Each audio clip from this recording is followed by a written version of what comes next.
Hey, it's Jordan with Status Coup. Quite the week in terms of twists and turns with Elon Musk and Twitter. Of course, Elon Musk has now made an offer to buy Twitter and be the main owner of Twitter. And his intention would be to move the company from a public company to a private company.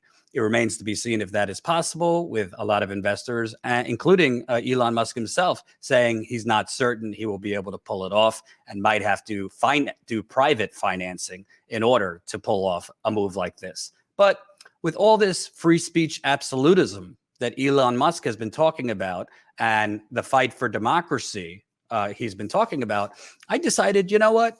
If Elon Musk is such a free speech absolutist, certainly the money he spends on donations to politicians would match his rhetoric.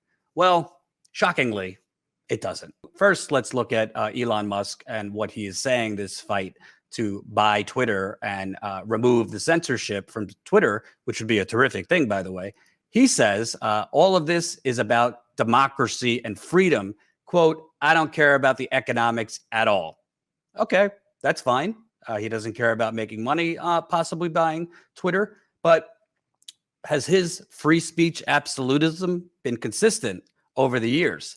Well, if you look at his donations, no. Let's take a look at Senator Dianne Feinstein, who Elon Musk has donated $10,800 to over the last few years. Senator Dianne Feinstein is demanding more information from Facebook and Twitter about Russian users on their sites. A powerful Democratic lawmaker from Silicon Valley's own backyard is demanding that Facebook and Twitter turn over reams of new data about Russian disinformation spread on their platforms during the 2016 U.S. presidential election. The new scrutiny comes from California Democrat Senator Dianne Feinstein, who, unrelated to this, reports are coming out that anonymous senators are sharing details to news outlets that at 88 years old, her memory is drastically fading. Her aides are basically doing her job, and Feinstein cannot actually keep up in policy discussions. The joys of having 80-something-year-olds as our elected officials. Now, the new scrutiny comes from California Senator Dianne Feinstein, and her requests, detailed in exhaustive letters to the two tech giants executives, are part of her broader probe into the Kremlin's potential coordination with Trump's campaign. Specifically, Feinstein seeks information about any Russia-connected user accounts, pages, organic content, and ads that targeted their efforts at the United States. And with Twitter in particular, she asked the company to share some direct messages sent and received by Julian Assange. Yeah, free speech absolutist, that Elon Musk. Even more telling on Feinstein. Feinstein also demands that Facebook turn over any data related to, quote, Russia-connected accounts, which she broadly defines as a person or entity that may be connected in some way to Russia, including by user language setting, user currency, or other payment method. Well, by Dianne Feinstein's own measurement, she would be calling for Facebook to hand over to the U.S. government any information or data from people living in Russia right now speaking out against Russia's invasion of Ukraine. Russophobia. Now, Dianne Feinstein isn't the only one. Elon Musk has given $2,600 to Marco Rubio, who directly called for the U.S. blocking TikTok after Beijing took control of the parent company's key subsidiary. U.S. Senator Marco Rubio released a statement after the People's Republic of China took an ownership stake in the key subsidiary of ByteDance, the Beijing-based parent company of TikTok. The Chinese government will now hold one of the 3 board seats belonging to Beijing ByteDance Technology, which controls the license behind ByteDance domestic platforms. Quote, the Biden administration can no longer pretend that TikTok is not beholden to the Chinese Communist Party, Rubio said. Quote, even before today, it was clear that TikTok represented a serious threat to personal privacy and U.S. national security. So, listen, I'm not like a major TikToker. Well, Status Coup will start doing more on TikTok as we go, but I don't exactly think calling for the U.S. government to block a social media company like TikTok frankly, mostly used by teenagers and young adults, is exactly free speech absolutism. Moving on to Senator Chris Coons of Delaware, BFF of President Biden and a conservative Democrat. Chris Coons wants Twitter to basically censor any criticism or any denials of climate change and global warming. During a recent Senate Judiciary Committee hearing, Senator Chris Coons demanded of Twitter CEO Jack Dorsey that the social media giant ban statements that deny that climate change presents an existential threat. You do, Mr. Dorsey, have policies against deepfakes or manipulated media, against COVID-19 misinformation, against things that violate civic integrity, but you don't have a standalone climate change misinformation policy. Why not? In another story from the Hill, in recent hearings with social media giants, members like Senator Chris Coons were critical of limiting censorship to areas like election fraud and instead demanded censorship of disinformation on climate change and other subjects. Senator Richard Blumenthal has repeatedly called for robust content moderation to remove untrue or misleading information.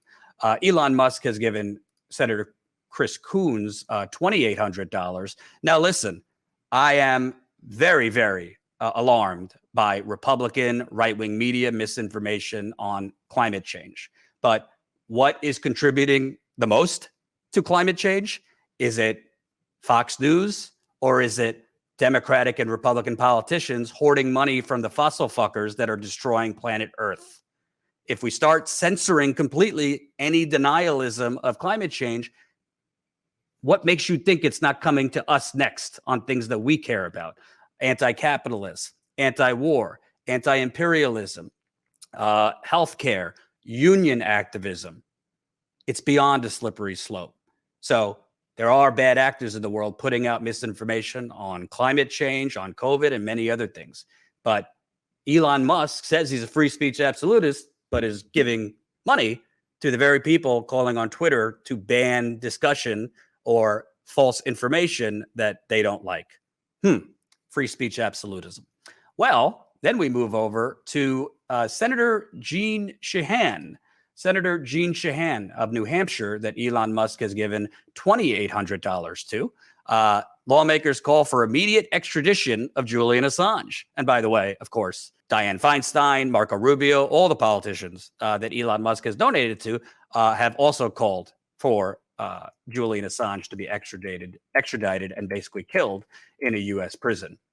Here we go. Senator Cory Gardner of Colorado called on Twitter for immediate extradition of Julian Assange to the U.S., while Senator Jeanne Shaheen of New Hampshire noted that the U.S. will likely, quote, have to fight with other countries to get him extradited. Gotta love her follow-up tweet on World Press Freedom Day. Journalists are brave men and women who go to incredible lengths to tell the stories that need to be told. Thank you for your work to hold the powerful accountable and keep the public informed. I did a basic Google search to see if Elon Musk has supported Julian Assange. Didn't find anything on that either. If you want to talk about free speech and censorship, literally torturing and killing a man for a decade for the crime of exposing U.S. war crimes, not so much free speech absolutism, I would say. Then we move on to Rhode Island Senator Jack Reed, who Elon Musk has given $2,800 to. Jack Reed and Susan Collins sent a letter. Jack Reed and Susan Collins sent a letter urging Facebook to alert users who were exposed to Russian-created content. An estimated 150 million Americans may have seen inauthentic Russia-backed content on Facebook or Instagram. Senator Susan Collins and Jack Reed led a letter to Facebook CEO Mark Zuckerberg urging the social media company to provide direct notice to each Facebook user who inadvertently viewed inauthentic and deceiving content created by the Russia-based Internet Research Agency. Their letter was co-signed by Senator Angus King and Kamala Harris, who serve on the Senate Select Committee. I'm sure that Jack Reed and his pal, Republican Susan Collins, also wrote a letter to the CIA demanding that they give notice to Facebook, Twitter, YouTube for all misinformation they have put out in countries around the world as part of U.S. propaganda and disinformation and coup attempts. anxiously wait that letter. Now, Jack Reed also pushed for a bill that would study and stop the spread of COVID-19 disinformation. New measure would provide $1 million booster shot to help immunize the public from false and misleading information.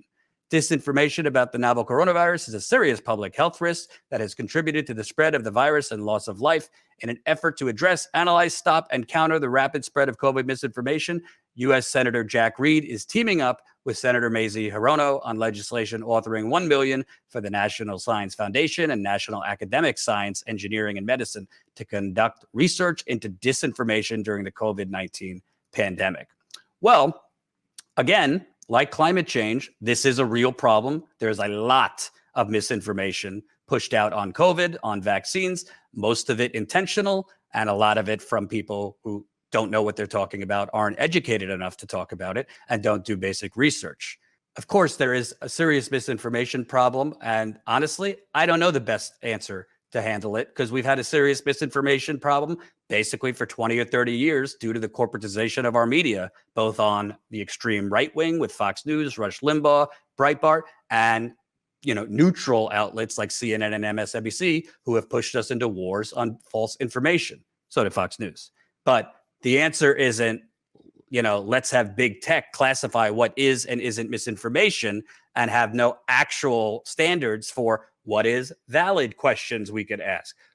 Who gets to decide what the valid questions or alternative views are? That's the problem. And finally, this isn't all the politicians that Elon Musk has donated to, but here we go. Elon Musk has also given $2,800 to Senator Gary Peters of Michigan, who signed on to a bill to basically ban U.S. citizens from joining on to any boycott efforts of Israel. 13 Democratic senators favor censorship on Israel-Palestine. S.720 is co-sponsored by 51 U.S. senators. To their shame, 13 are Democrats: Michael Bennet, Richard Blumenthal, Maria Cantwell, Christopher Coons, Joe Donnelly, Margaret Hassan, Joe Manchin, Claire McCaskill, Robert Menendez, Bill Nelson, Gary Peters, who Elon Musk has donated to, Chuck Schumer, and Ron Wyden. S720 criminalizes speech and forbids political expression. The Anti-Israel Boycott Act is basically a sedition act in disguise, which punishes any American joining a boycott to oppose the Israeli government's occupation of Palestinians with a fine of up to $1 million or an imprisonment of 20 years. Again, punishes Americans who join a boycott, their free speech right, to oppose Israel's occupation of Palestinians with $1 million fine and 20 years imprisonment. Whatever the hell you think of Israel and Palestine, we're claiming, the U.S. government claims to protect Israel because it's the only democracy in the Middle East, yet the U.S. government wants to ban democracy to silence criticism. Well, Elon Musk supports politicians who sign on to that. And drum roll, please. Finally, Elon Musk has given $2,800 to Republican Senator Thom Tillis. Well, Thom Tillis pushed for prison time for online streamers after pre-election cash blitz. That's right, prison time for streamers after he got a lot of money from entertainment companies. Here we go. This time around, one of the measures being crammed into the omnibus is a proposal from Senator Thom Tillis to turn unauthorized commercial streaming of copyrighted materials like an album on YouTube, a video clip on Twitch, or a song in an Instagram story into a felony offense with a possible prison sentence rather than a misdemeanor, according to protocol. The text of the measure has not been publicly released yet, but is expected to be broadly similar to past entertainment industry-backed attempts to criminalize unauthorized streaming, such as the provisions of the SOPA-PIPA bills in the 2012 that sparked an unprecedented internet blackout protests, or the Commercial Felony Streaming Act. A felony streaming bill would likely be a chill on expression, said Catherine Trendacosta, Associate Director of Policy and Activism with the Electronic Frontier Foundation. We already see that it is hard enough in just civil copyright and the DMCA for people to feel comfortable asserting their rights. The chance of a felony would impact both expression and innovation. By the way, folks, this isn't all the politicians that Elon Musk has donated to. This is just the first ones I found. Now you could say, well, Jordan, I mean, maybe he changed his minds after donating to these politicians. Well, he donated to most of these politicians in recent years, where most of them were pushing Russiagate, calling for punishment, censoring information that goes out on Facebook, like, ads from Russian agencies that like are kind of stupid or cartoonish stuff. It's absurd on its face to think that Elon Musk is some hero or warrior for free speech. So whatever happens, whether he gets Twitter, whether or not, yeah, he might bring back some people that folks think should have never been banned at first.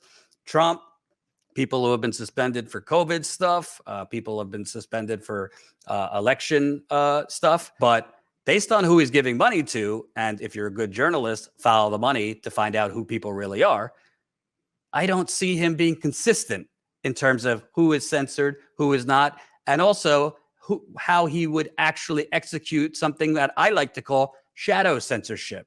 Censorship isn't only the people who get banned, the accounts that come down. Censorship also is the people and accounts and videos and channels that get propped up and which ones get buried in algorithms.